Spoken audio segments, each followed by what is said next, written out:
Blog Talk Radio. In a world of fake everything, one thing that's hard to find is real Christian people.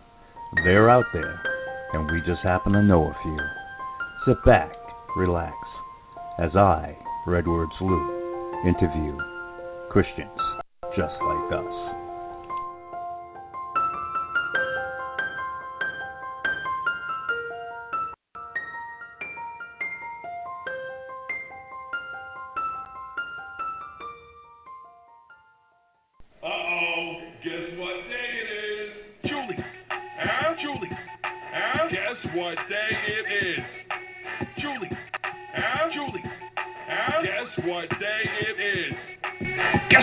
Guess what day it is? Anybody? Guess what day it is? Anybody? Mike. What day is it, Mike? Mike. What day is it, Mike? Oh, come on, I know you can hear me. Listen, guess what today is? Guess what today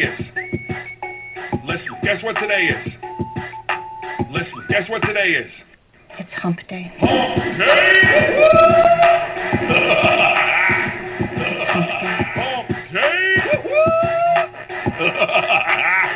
Uh-oh.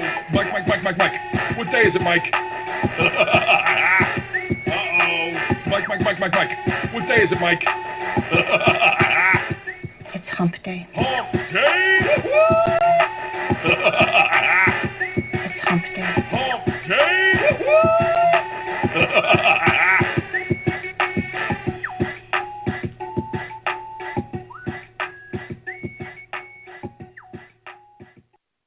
Hello?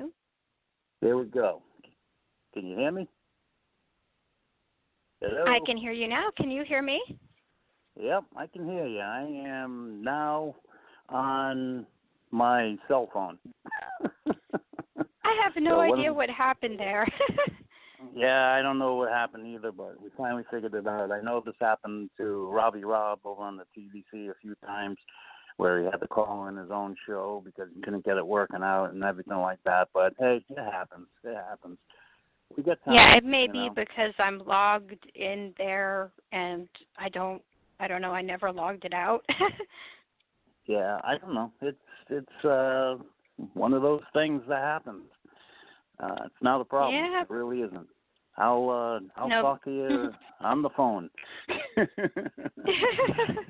One thing I am going to do, though, is I'm going to disconnect my headphones because I can hear you coming through the other ones. Hold on a second here. Everyone, bear with me. All right. There we go. You still there? Is it easier for you if I take my headphones out now that I can hear you and we both do it on the phone? No. It's fine. You just stay like you are. If you can hear me, that's great. We worked it out. It only took 15 minutes. Praise God, man. Praise God. All right. Well, I didn't know when to call in because I couldn't even hear you on the radio through the blog talk. So I'm like, okay. Yeah, it could be anything. I've had problems uploading my show for tomorrow because I pre-recorded it because I have a slew of appointments in the morning, and it took forever to upload it, and then I finally got it done. I think they're still working out some bugs on their platform, but the fact of the matter is we're hooked up, we're here. Yeah, I'm here. We're raring to go. All right, so why don't we get we down can hear each other. Yep, get down to business here. So anyway, so where are you? For everyone that's listening, where are you? You're in North Carolina? Yeah, right now I'm in North Carolina. I'm in the city, so I'm in Charlotte. Okay, in Charlotte. Yep. And so you're in Charlotte, but where'd you grow up? Well, I was born in Johnstown, Pennsylvania, but when I was where we were, that's the closest hospital because it was like 30 minutes drive. But we were living in Bethlehem, Pennsylvania at the time, and then we lived by the lake for a little while, and then we were at Nazareth, Pennsylvania before we came down here. Gotcha. Gotcha. And that was when I was like 4.5, 5. But we spent half and half time, while my grandparents were up there. Right, right. So since 4 or 5, you've been down in North Carolina? Yeah, I mean, made a lot of trips back and forth until about 2008. Okay, all right.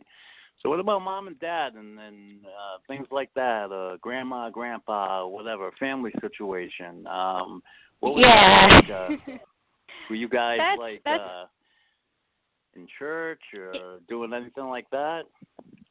Well, there's a little bit of a backstory there. I mean, I always knew, who Christ was and all of that growing up, and we would go, to church on Easter and Christmas and stuff, but you have to kind of go back to my grandparents to understand why it wasn't really pushed on me or it wasn't brought up that much, because my mom's dad was he was Baptist and he was always in the church, and he met my mom's mom in the church, but he was very doctrine,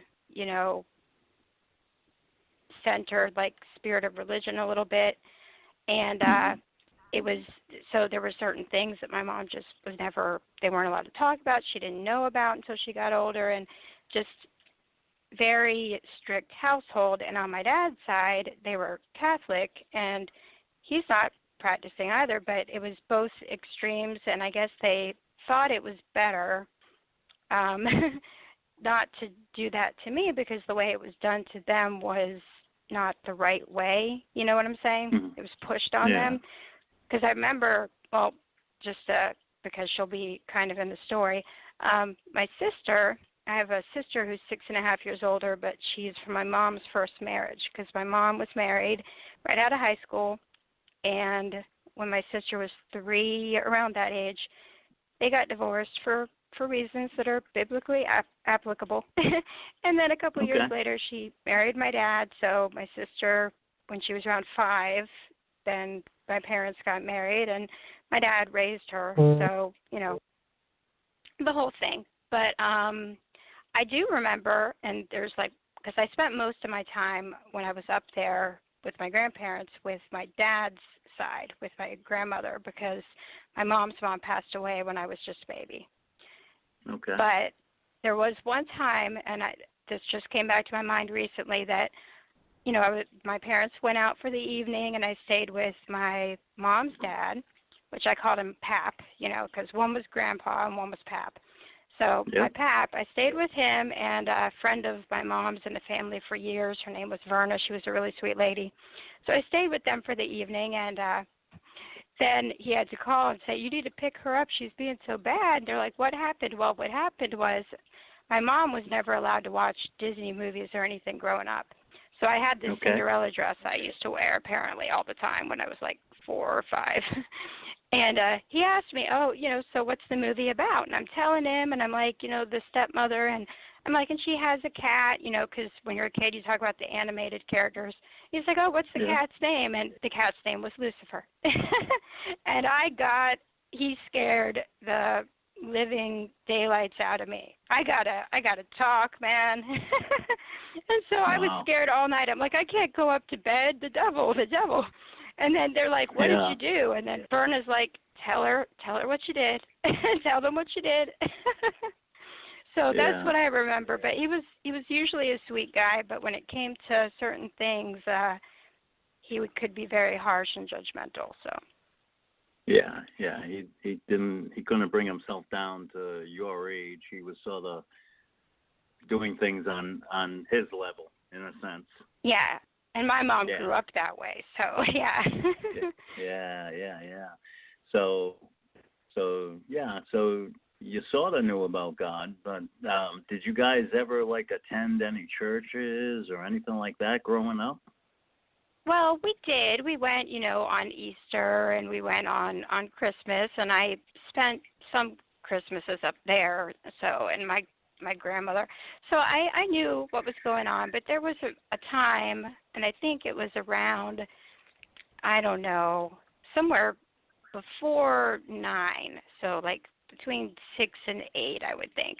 We had neighbors next door, and I stayed with them while my parents were they were either out of town for the weekend or overnight or whatever. It was the only time I remember staying with them. But I went to church with them on Sunday morning. So, and it was the non-denominational, the pink church that we all went to. But their kids got up when it was time to do, because they were Catholic, when it the communion thing. And I said, can I get up and go? And they were like, well, would your parents have a problem with that? And I said, no, they let me decide what I want to do. So I went and I did. And I remember that night, the girl was 2 years younger than me, but she knew, I heard them all saying the Lord's Prayer, and they knew it by heart. And I was like, well, this must be something. And I'm like, well, if Jesus said this, I'm like, I want to know it too. So I had her tell me like 3 times, and then I knew it by heart. And then I started asking my dad instead of reading. I had all these books, I love to be read to at night before I went to bed. And I said, can you read me the Bible, before bed instead? And so he started doing that, but there wasn't a kid's Bible. It was just, the straight up Bible. So, about halfway into Genesis, when there's some kind of there's some stuff going on that was a little bit like, I was like, maybe not anymore. I'm like, it went on for a while, but I was like, maybe not, But I was interested, and I sought it out myself, and I asked about it, and I knew what was going on, and I always knew, God was with me. And by the age of 9, I started having spiritual experiences. So, yeah. Okay. So how did that springboard into your teen years then? Teenagers, they get all wild. They get their own ideas. They end up thinking they can run the world. They go off. They do what they do. So what happened with you? It happened a little differently with me, because around 8, 9 years old, I got really sick. And I was missing like 2/3 of every year of school. I mean, more than that, like more than 3/4. But I was doing the work. I was really smart. But it just kept me back from my friends a little bit. And the attacks that I was having, and we didn't know why, they were just so bad that, there was one time where I literally saw what I thought was an angel-type figure just encouraging me and stuff like that, because it was like a really bad, like, death's door type attack. And so I was, kind of out from everybody else. And then as I got older, it was okay for a while. And then around 14, it was getting worse. And I started, this is an important little factor, and so I'll put it in. When I was, 9 years old, we moved out, and my parents split up. We moved out for about 6 months to the apartments around the corner. And then when I was 11, then we came back after 6 months. When I was 11, my dad moved out to the apartments across the street. Then after 6 months, he came back. Now, when I was 16, me and my mom and sister moved to a house, and my parents got divorced. Now, during this time, so let's say between 14 and 16, my mom was, 20 years older than my sister being in her 20s, my mom, they would go out together and things. And so, I was like, I got myself in a little bit of trouble, because I would be like, well, they're always going out, and I went in my sister's room, and I'm like, whatever this stuff is. So I poured a glass of like straight cheap vodka, and it like totally full in this big old glass. And I'm like, well, she's drinking this. I don't know. I was really naive about it, and I almost got like alcohol poisoning, so I didn't do that again. And, started smoking cigarettes, because my sister was older than me, and, you pick up things. But when we were all together, there was the same time that I had to be taken out of school, because things got so bad that they wouldn't let me. Even though I could pass the test, they were like, no, your attendance and stuff. So I ended up trying to work full time, didn't really go. All my friends were in school still, and I got my GED. So, but I didn't get my license until I was 18, because that was a law down here that you just can't, even if you got your diploma, or equivalent, you just can't. But so we were there until I was 19. So around 18, I started driving out with them and, bars and concerts and things, and I would be in there with them. And so it led me to, a situation that I kind of regret. But going back to what you were talking about, is around that age, you start looking into things. So around like 14, when that incident happened with the alcohol, I was listening to older music like The Doors because I saw the movie, and I was like, oh, the music's good. This is interesting. Who's this guy, right? And they started playing reruns of the Monkees and stuff on the channel I watched at night, the Nick at Night thing before TV Land. And I'm like, okay. Yeah. And I'm like, so I get into all that type of music, and it leads down this road of, oh, well, I'm Christian, but I believe in reincarnation because what happened was when I was younger, and I don't know if it was a family thing, a generational thing, or how I could see these types of things, but I could see this male 60s looking type entity, right? Yeah. And made friends with me in a way.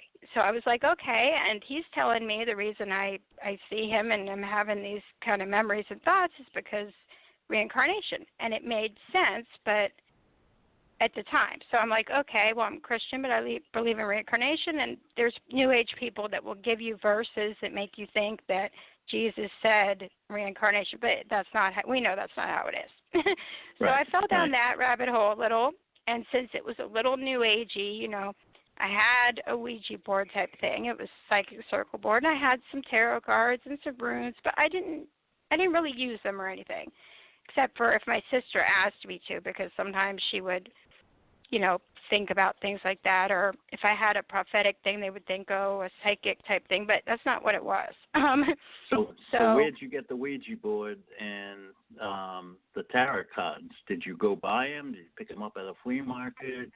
Were they given to you? I bought them because I had to work full time then at that point, but I started losing when I was around 19.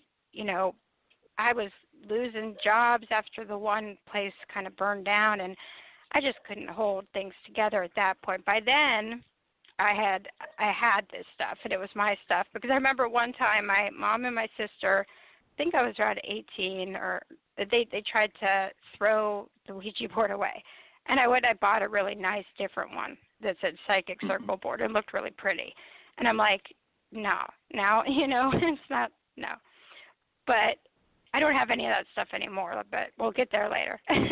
Yeah. So anyway, that just led down that door where the things opened up when I was around 9, where, that thing came through, and I just went on believing that, okay, that must be the case, a past life thing, and that's why I know a lot about this older stuff. I'm drawn to that older stuff. Maybe that's why, whatever it is. And then, being the situation that it was, and the three of us out together, and, my dad was going out, and, different things, but I didn't see him a lot during that time. Yeah. It kind of led to a situation where, I was like 18, 19, and I was dating someone who was 30 because I met him in the bar where my sister used to work, and she said he was a nice guy, and so I drove him home. I was 19. I drove him home because he said he was going to have to walk, and I felt bad for him. So he's like, well, come in for a minute. And, so we're on the couch, and then that turned into something a little more than I wanted it to be. And then in my head, I was like, it's time to go. And then it turned into something a little more than I wanted it to be. And then the next day, I tried to leave, and he's knocking on my window. He's like, I didn't get your phone number. And I'm like, oh, goodness gracious. So I ended up getting stuck in a relationship that wasn't so great, and he turned out to be an alcoholic, and that wasn't good.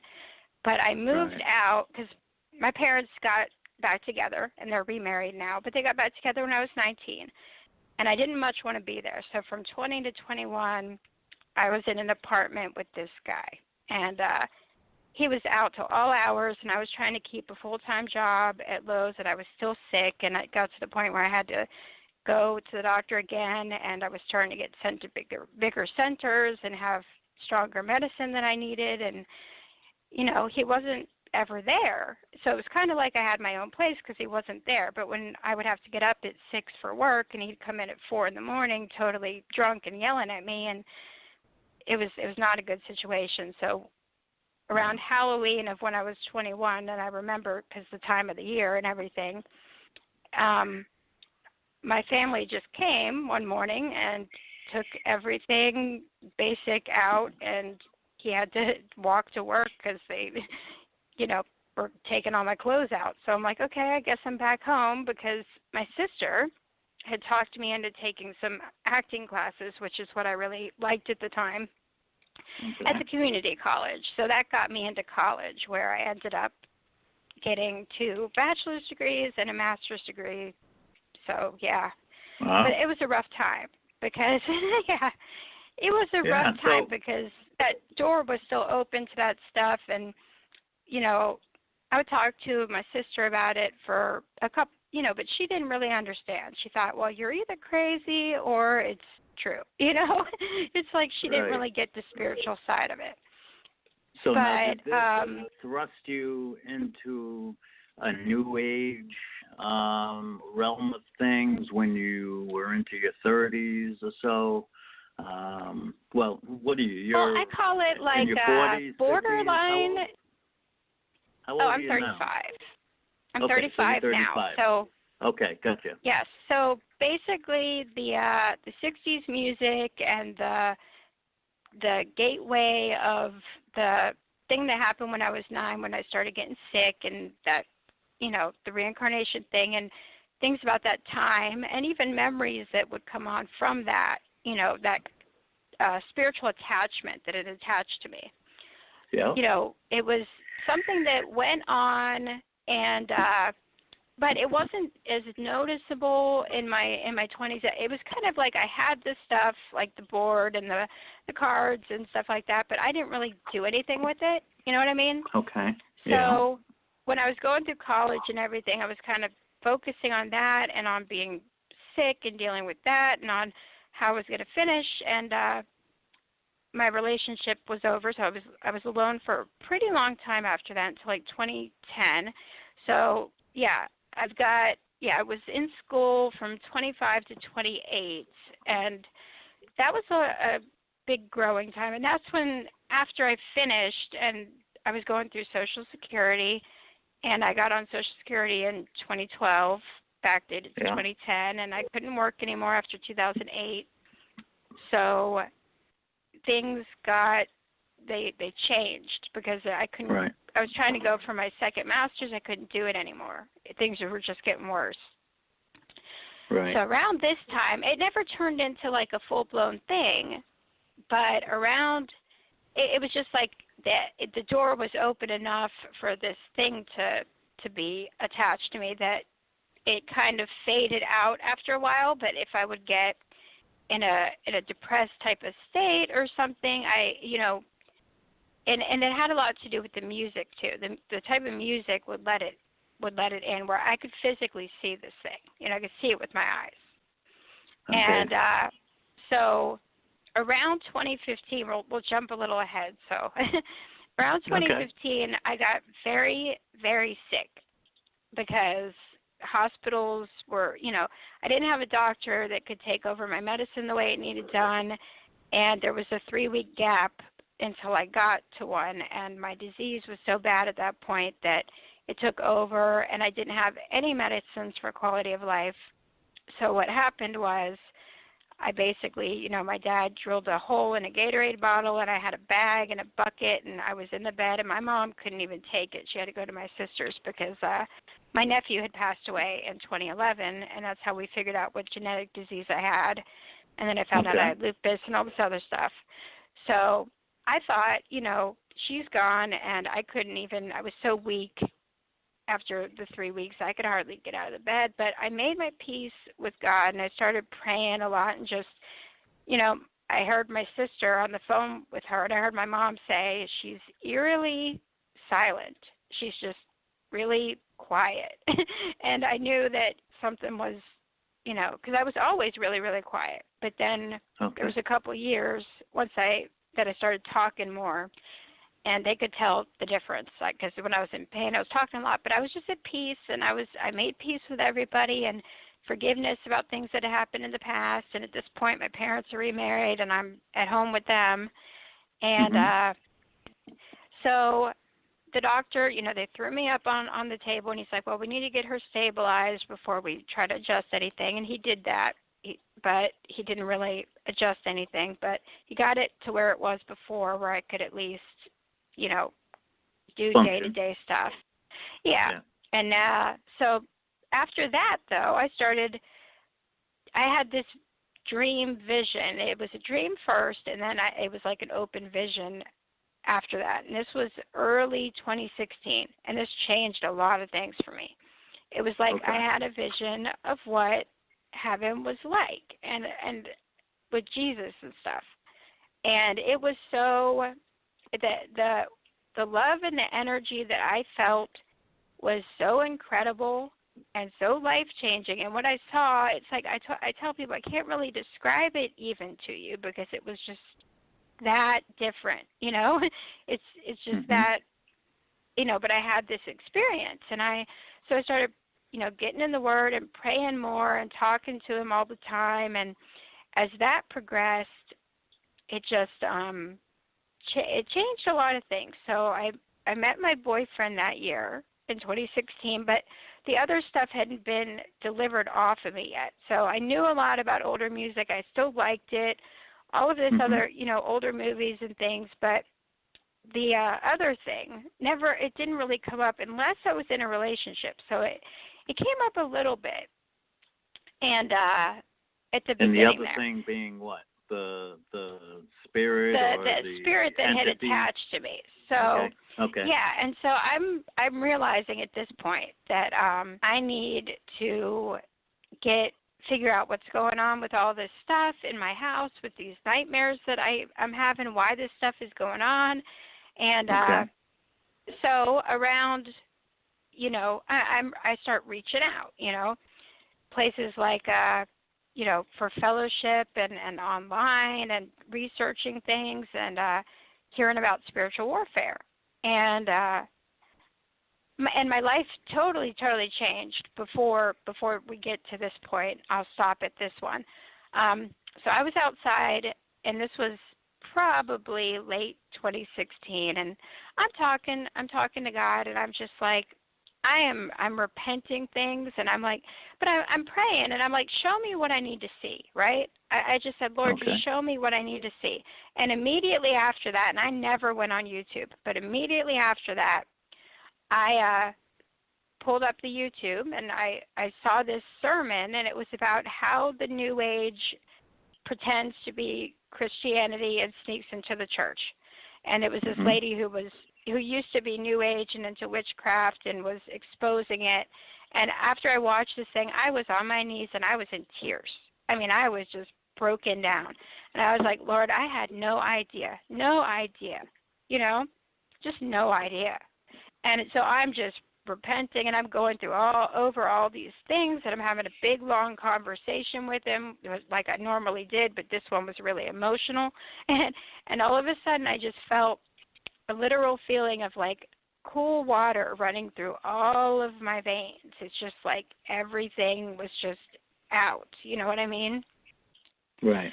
And I'm like, oh my goodness, it was like a very big experience. And then so we jump a little bit forward, and I'm more in the Word, but I'm still wondering why, because I knew now that this thing wasn't what it was, and I'm rebuking stuff, and I'm thinking about family stuff and generational curses, and I'm learning things and getting into the Word, and like I said, but I didn't know why it was quite so attached to me, and things were getting better in my life, but it changed in my relationship because I felt a conviction about anything outside of marriage. So our relationship changed very drastically after 1 year.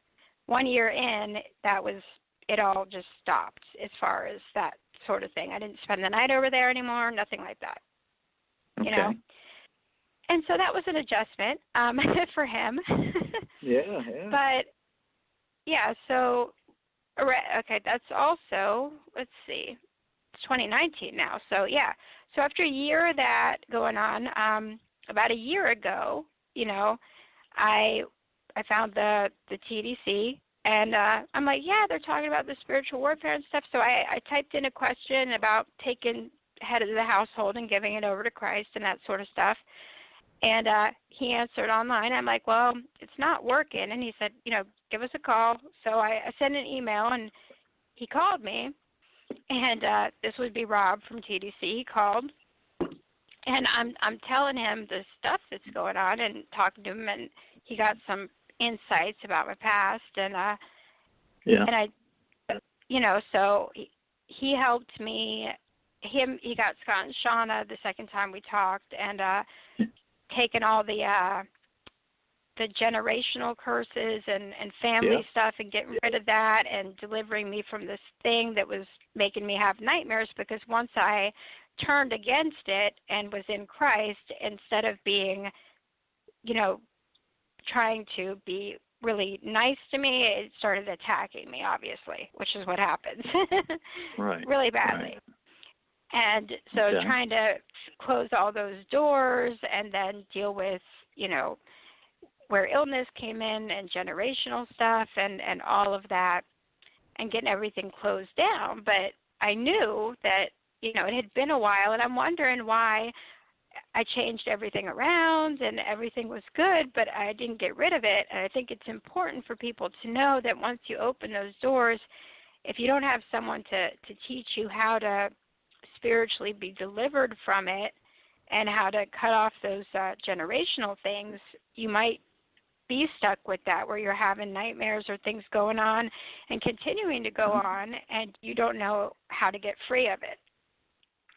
Right, because Christians can have generational curses, there's bloodline curses, there's all kinds of things that, even though we're proclaiming the name of Christ, because of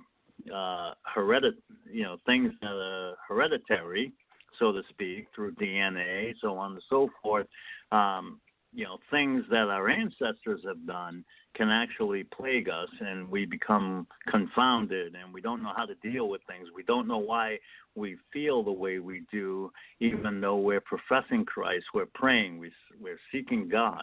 And when you're able to have a little bit of guidance, a little bit of insight, and some people that, like you said, have a little insight on, spiritual warfare and about curses and things of that nature, that's where you can end up, really getting clean, where you can really get delivered, I mean, Christ delivers us. It was so important, because, my heart was in the right place and everything was in the right place. It was just, I never, no church I ever went to ever talked about generational curses or spiritual warfare or, that sort of stuff, to know what to do or why I wasn't able to just, give it to God or, any of those things. So it only took like everybody, coming together, that they were a little further in their walk and they had dealt with this before,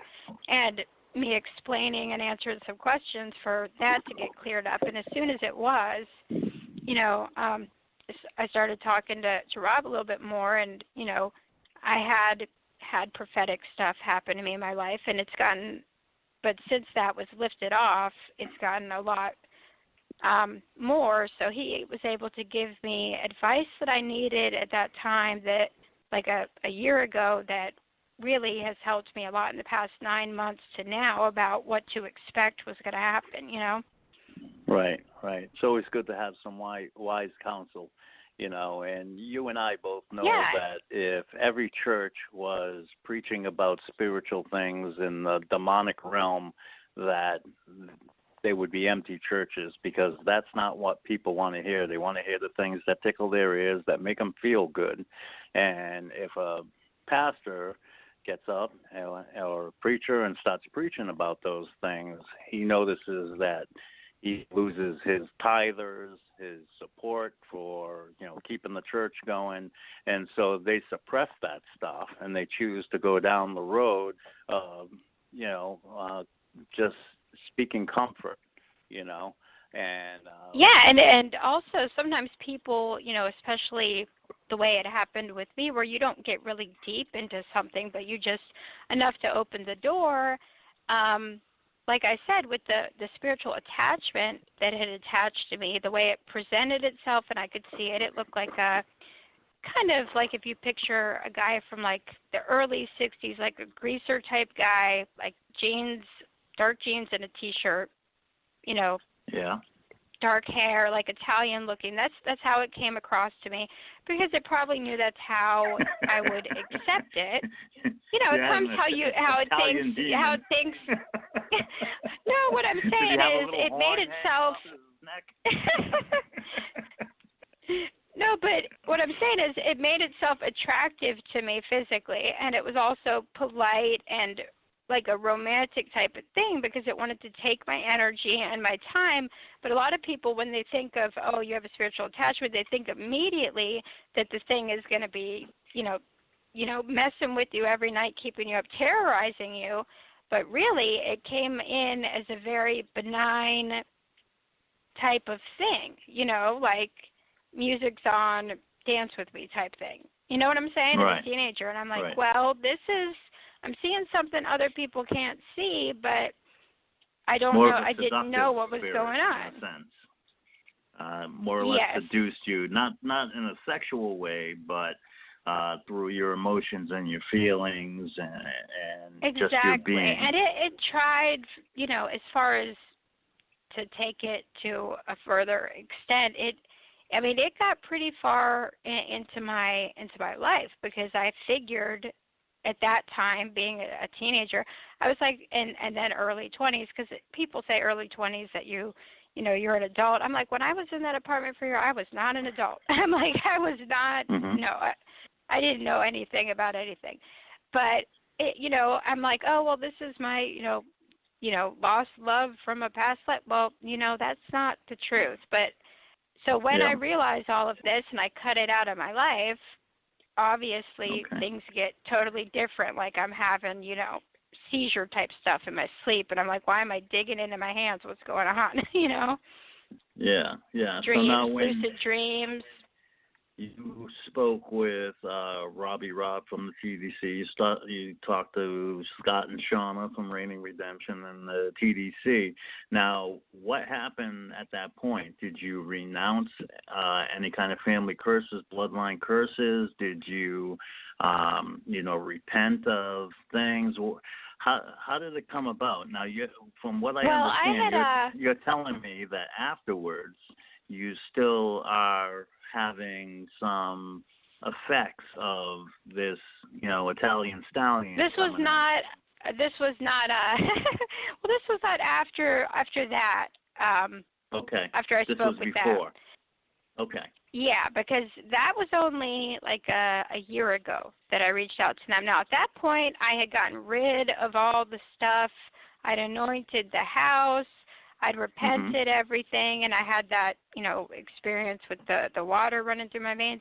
I was adamant of getting anything connected to stuff out of my house, but what I couldn't do and didn't know how to do was to take all the and there was other stuff that came not from me that was around the house, and I couldn't take control of it, and they helped me with the renouncing the generational curses and stuff, and explaining about this particular thing to them and how it presented itself to me.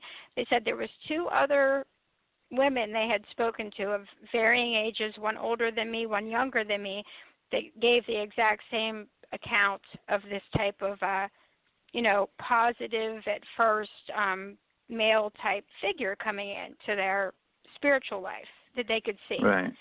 And they were like, how is it connected to all three? So they're asking me questions, and they're like, what can we do? And and Rob said something, and thinking, well, God's saying this, and the devil's like, well, they send them in young so that they can get people young. And I got really mad at my spirit, and I said no. And either Scott or Shauna said that's where it is. It's that God had you before that, the foundations, and you were not consenting to this, because it came on when I was 9 years old, Right.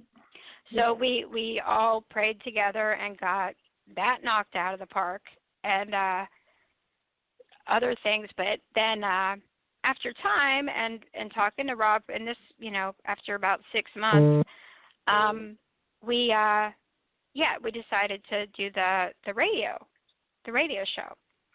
Right. And at that time, all this is cleared up. Things are good, but you don't realize when you're going into ministry that you're going to get attacked again in a different way. It's time for different kinds of spiritual warfare, and there have been.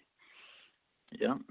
Well, you jump into another level of warfare in a sense, because now you're presenting the gospel to the masses, exactly. so to speak, and there comes a different dynamic with spiritual warfare and things of that nature.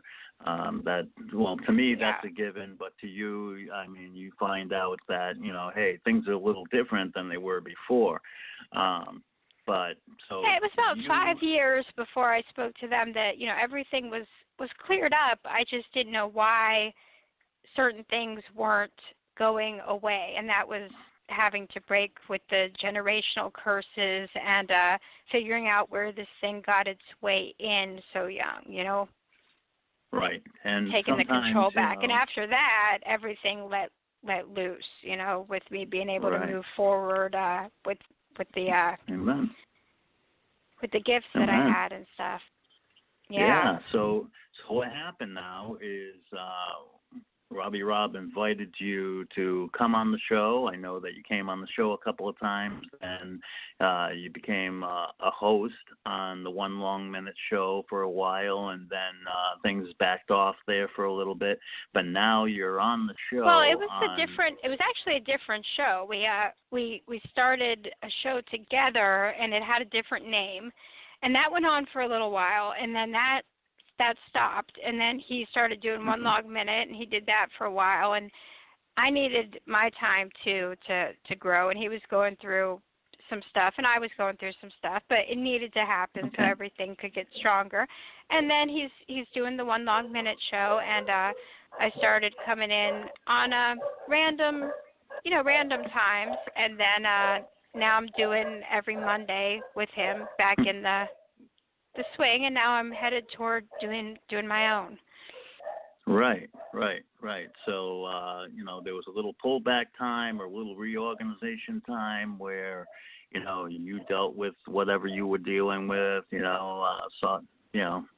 seeking God, moving on with what's going on in your life, and now you're back, and it looks like you're going to be having probably a show at some point by yourself, whatever, the Sherry Show, whatever you end up calling it, who knows. It's actually called, it's going to be called Trimming the Wick. Trimming the Wick. Okay, that sounds familiar to me. I think that was a name thrown out a while ago for a show. So Sherry's going to have the Trimming the Wick show. Now, between then and now, you had told me of something miraculous that happened. A testimony. Yes. Yeah, and I really want to get into that because that's intriguing to me, because I've had certain things happen in my life, things that I've experienced, and I want to let the audience in on what you had just experienced. So why don't you give us a little background on that and lead us through that? Yeah, and also, after all that stuff lifted off, then I was able to, speak in tongues, and the gifts that were being withheld from me because of all those blockages came down. So with my boyfriend, things had happened where I would have to, pray for him and put my arms around him, and I would just start praying in the Spirit, and it was new to me, but it was, that's what it was. I got that happening. And then I found out about 6 months ago, and, by that point, everybody kind of knew my walk. It had been going on for a while and all this stuff. But he told me that his sister, Shelly, because his whole family's in Minnesota, and he's down here by himself, and his sister had found out that she had, it was cervical cancer that also went into the ovaries and started eating over into where the ovaries had cancer in them as well. So, and it was stage 4, and they, she was doing radiation and then taking a week off from work, but it was just making her sicker, and they gave her pretty much no chance at all. And then she was going in for her radiation, and this was just, I think Thursday before this last one here. He called me and he said, something amazing happened. And I'm like, what's going on? And he's like, well, his sister went in for her appointment, and, they checked her blood, and then they ended up having to do a lot of extra tests because they found out that there was no cancer there at all. They couldn't find any at all, and no single cell at all. So they said, you're 100% healed. And then the doctors were like, but there's a 75% chance it could come back. And I told him, I said, tell her not to eat those words, that she's healed and she's going to be fine. And he told her, you're already healed. Jesus did a miracle, and don't even listen to what they say about it could come back, because that's amazing. And it is. Absolutely. Because she was so sick, and they weren't expecting her to make it. But I told him in the beginning, and I've been praying for her every night and in my prayers, and we prayed together, and I told him, when she gets healed, remember this, and I said, remember I told you, Jesus, because I just felt it in my spirit that she was going to be fine, even though he's telling me, no, it's stage 4, you don't understand. I'm like, no, she's going to be fine, and I don't know how. It just, my spirit knew. I'm like, she's going to be fine, and she is now, and that's praise the Lord, So now, amazing. How does your boyfriend look at your faith now? I'm just assuming that he might be wavering with Jesus and everything like that. Now, where he hears something where you tell him you've been praying that Christ is going to heal her, and you've been praying, and all of a sudden she's healed. How did that impact him? He's been a little bit different. I think at first he was like, oh, this is maybe some excuse to something, or maybe you're interested in someone else, or because of the whole thing of changing the dynamic of our relationship with not, changing it to abstinence where it hadn't been before. You know what I'm saying? Right. So he was a little resentment about that there. And then he's like, no, it can't be this. There's got to, it can't be that. And then now I think he gets it. And then he had said to me once, why does every woman I go out with, they end up, following Jesus and then changing their minds about these certain things? And I'm like, because that's a good thing. And I'm like, but it's you that isn't changing. And then he started to think about it. And then all of these things, not just that, but other things that he's experienced and coming to realize himself, I've seen a lot of growth with him. And it's not, I can see it because I'm close enough to him to see the small changes that are going on. But when this happened, he had no doubt at all that it was Jesus. And I know that he repents and he prays, and he actually goes in his closet because he's got a big walk-in closet. So I'm like, if I did, I'd probably be sitting there too. He got himself a big prayer closet. So now, when he heard the news, I mean, did he get, when somebody hears the news and you might be standing there and then they hear something, I mean, what did his face look like? Was it like, did it have that like jaw drop thing, like just open wide eyes, and he looks at you going, oh my gosh, Yeah, it was, he was like, you're not going to believe this because something amazing happened. It was almost like he was shaken up because he's like, it's totally amazing. You're just not going to believe this. And then when he told me, I was like, I did believe it. I said, yeah, Jesus healed her. And he's like, yeah. But he was like, the shock of like, yeah, he did, He was like getting it. Right. Praise but then God, I felt man. a little, I went and I told my mom about it. And she's like, well, she's had radiation, right? And I'm like, that was not helping at all. And she wasn't getting any better. And I'm like, this was all Jesus. Some people will try to rationalize a little. And I'm like, but he didn't even do that. And I was surprised. He was like, man, he was just in awe of it happening. because it was his Right. sister, and he was the one telling her not to believe what the doctors were saying, that it could come back because she was 100% healthy, and just to remember that that happened for her and it wasn't going to change, not to doubt it. So Yeah. I thought that was Jesus. a great thing for him. And I had told you that they had some issues after their father passed away, that she had been staying with him, and she had put him in a home when she couldn't do it anymore because she had some, she was getting sick.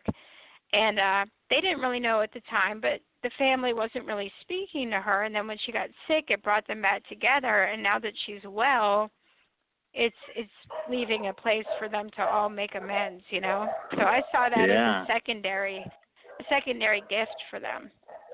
Yeah. Now, so how do you feel, being saved, being a Christian? Do you feel like you're in a position to where God has opened doors for you to actually witness a little more, giving you a little more liberty to where you can proclaim Christ and actually maybe, lead her to repentance and to salvation, How do you feel about the whole thing? Is this something that you're looking at as an opportunity to, evangelize with? Well, I mean, I think that everything, and there's not enough time to tell you how many times in my life God has put his hand in and saved me. I mean, I should be dead like a million times over. And from just multiple different things, but just so many things that I've seen and experienced, and this is another one. So anytime there's a time where I can let people know about something that they can connect to, whether it's, whatever area it is, I typically have an experience or know somebody that's had an experience, whether it's medical, whether it's, coming out of, something being attached to you, whether it's switching over from a different type of idea that somebody else is pushing on you. A lot of doors have opened up, and a lot of things will have happened where I've always had a little bit of the prophetic stuff, but I didn't really know how to handle it.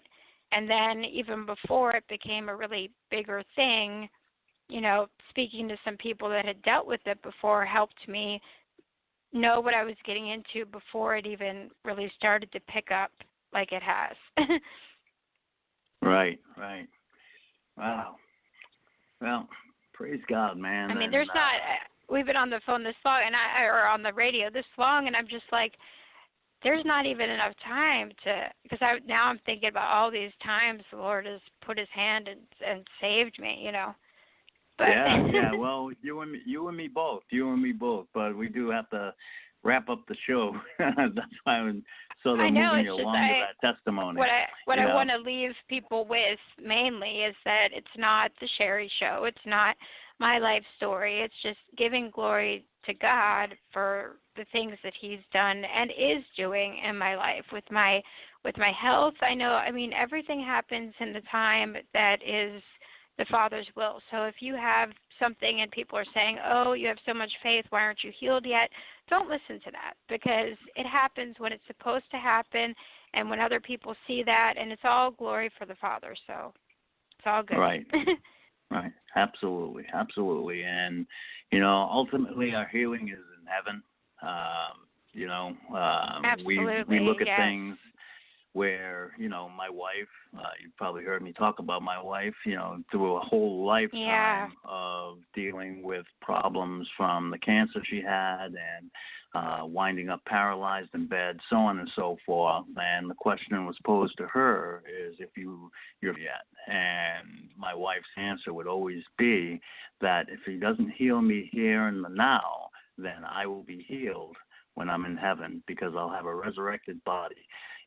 I'm not gonna be a little overweight. I'm gonna be as perfect as he wants me to be, and that's quite all right with me. Amen.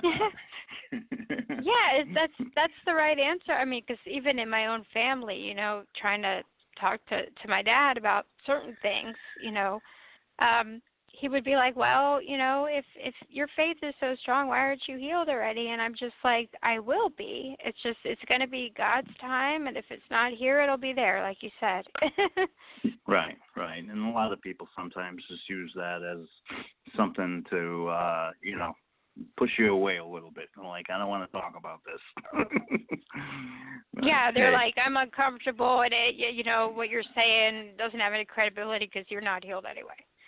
Right. And I'm exactly. like, I just got a little too close to a nerve for you, but you can think about it, and then we'll talk later. Yeah. Well, the proof is in the pudding, and when you see somebody that, let's just take myself for example, because I can talk about myself.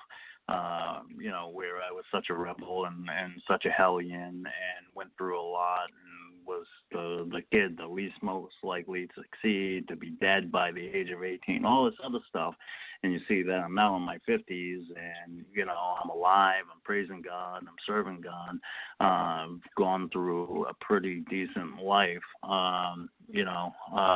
Yeah, people didn't like think I I'd live to be such and such an age. They didn't think that I'd ever, get my high school equivalent, and I actually have a master's and more. And then they didn't think, this and that and the other. And I'm always like, God can do anything. So I'm like, even the situations I'm dealing with now with disability and financial, if he wants to heal all that, then he will. And when it's the time. But I think the one thing we need to realize is that every day our walk with Christ is a testimony, whether we realize it or not. We are testifying of God's grace, His mercy, His love, and His forgiveness every day that we're alive. So, and you can see it in every situation. I mean, you could go on forever, but yeah, yep, and every day it's just it's another. I just think it's another day to do as much as I can for the Lord every day. Instead of, when I didn't really think about it much, it's like now every day that's where my mind is. It's the most important thing. It's the most important relationship, and that's as it should be. Yeah, absolutely. But God's number one. Number one before our spouses, before our children, before everything. Because without Him being number one, everything else doesn't work out. That's already been proven to me and numerous amount of other people. Oh, yeah. Oh, yeah. You have to put everything, to Him. Yeah. Well, even your children. We're going to wrap this show up here, but I appreciate you taking the time to come on. I appreciate you. Where we had some problems getting everything hooked up and everything, but it all worked out for the best. And, I'm glad. Yeah, it threw me off a little in the beginning there, but it went fine. Yeah, that's okay. That's all right. It all worked out, and I'm thankful for that. So, hey, thanks for coming on. I really appreciate you. I'm looking forward to your show whenever that comes about.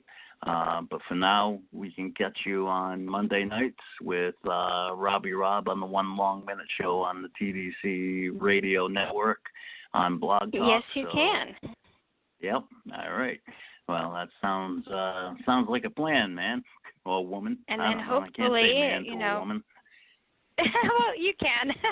I say man. It's just lingo. Or dude, yeah. Yeah, I don't feel comfortable calling you dude, so I'm not going to do that. I think it's a generational thing, or no. I don't. I can't either, but. Yeah, please. I mean, you're gonna get a mustache soon enough. You're going to be like 90, pulling hairs out from under your nose or whatever. I mean, I guess that's acceptable, right, for a woman to have a mustache. But for now, we'll keep your mustache free. That's funny. All right, kiddo. Hey, you have yourself a wonderful night. We'll be hearing you on the TVC, and I really appreciate you coming on. So thank you very much. Yeah, hopefully somebody out there connected with something I said. I don't even really remember what I said right now, but I will later. Yeah. Well, and if anyone wants to get in touch with you, do you want to give them an email or anything like that? Oh, yeah. I don't have any problem with that. Okay, well, what's your email? You can get in touch with me at actress, ACTRESS, Angel, ANGEL, the number 1 at AOL.com. I know it's old school, but AOL. Actress Angel, number 1 at AOL.com. All right. So if you're out there, you want to shoot Sherry an email. I was going to say text, but shoot her an email. You want to talk with her, maybe converse with her. Maybe you're involved with something that she was involved with there, and you're looking for a little bit of advice. Go ahead and shoot her an email. And if not, listen to her on Mondays on TDC Radio Network. Amen. All right, kiddo. Hey, I'll be listening to you. You take it easy. Thank you for coming on. I really appreciate it. Well, thank you for having me. It's been a good time, and it usually goes pretty fast. So. It always does. Always does. All right. Hey, we'll catch you later. All right. All right. Bless Bye-bye. you all. Have a good night. Bye-bye. You too. Bye. All right, there we go. That's Sherry from TDC Radio Network, co-host of the One Long Minute on Monday nights on TDC Radio on Blog Talk. Looks like Blog Talk's going to be hanging around or TDC is going to be hanging around on Blog Talk for another month. Still working out some bugs with the server and the other ventures we have. So be sure to tune in on Monday nights. And when there is an announcement, when she starts her own show, I'm pretty sure it's going to be on tdcradio.com. That is TDC Radio's new website. You can go over there, www.tdcradio.com. I believe that's what it is. Pretty sure it is. Anyways, log in there. You'll see a link for my show. The You Know What I'm Saying show. You'll see a link for the One Long Minute show, the Reigning Redemption show, or the Furnace show, which is a music show on Wednesday nights. And there's also the 828 Project show, which is on Saturday nights from 8 to 10, where you have Robbie, Scotty, and Shauna. And they just sit back, kick back, and let the spirit move there. And we have some plans for some other shows coming up in the future. So you stay tuned, tune in, and see what's going on. I got a few dogs in the background. I got to go straighten up. So, hey, this is your host, Redwords Lou. I am going to leave it at that. Thank you for visiting Christians Like Us on Wednesday night. Catch us next Wednesday night at 7 o'clock. We have a buddy of mine, Kevin, from Jacksonville, Florida. He's going to come on, give us his testimony. He's an old Army buddy of mine, and he's serving God, and he's going to tell you what's going on in his life and give you his testimony. So until next week for Christians Like Us and for the You Know What I'm Saying show, it's Redwords Lou. Stay saved. You know what I'm saying? I'm out of here. Bye.